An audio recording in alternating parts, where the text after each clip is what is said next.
காவிரி தாயின் கரங்களைப் போல 5 ஆறுகள் சங்கமிக்கும் திருத்தலம் என்பதாலேயே இந்த ஊர் திருவையாறு என்று அழைக்கப்படுகிறது.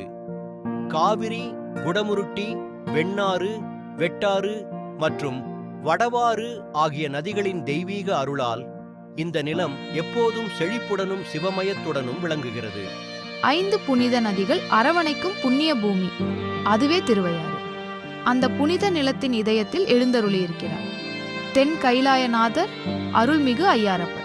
சுமார் 1000 ஆண்டுகளுக்கும் மேலான வரலாற்றை தாங்கி நிற்கும் இந்த மகத்தான திருக்கோவில் ஆரம்ப கால சோழர்களால் 9ஆம் நூற்றாண்டில் கட்டப்பட்டு பின்னர் ராஜராஜ சோழன், இராஜேந்திர சோழன், பாண்டியர்கள், நாயகர்கள் மற்றும் மராட்டிய மன்னர்களால் விரிவுபடுத்தப்பட்டது. கல்வெட்டுகள் நிறைந்த இந்த ஆலயம் தமிழர் கட்டிடக்கலையின் அற்புத சாட்சியாக விளங்குகிறது.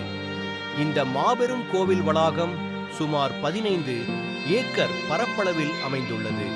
இங்கு சிவபெருமான் ஐயாரப்பர் அல்லது பஞ்சநதீஸ்வரர் என அருள் பாலிக்கிறார். 5 நதிகளின் அதிபதியாக பக்தர்களை காக்கும் பரம்பொருள் அவர். அவரது திருவடியில் அருள் பாலிக்கும் அன்னையே அறம் வளர்த்த நாயகி தர்ம சம்வர்த்தினி அம்பாள்.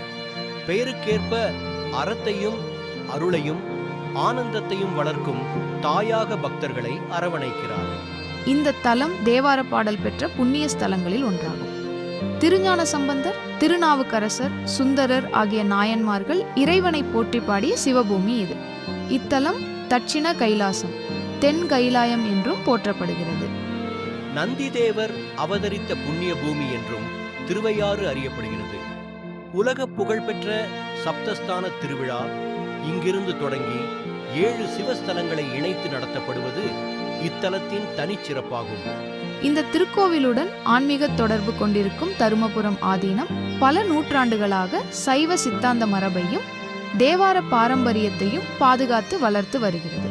தமிழ் சைவ சமயத்தின் ஒளிவிளக்காக அதன் பணிகள் தொடர்கின்றன.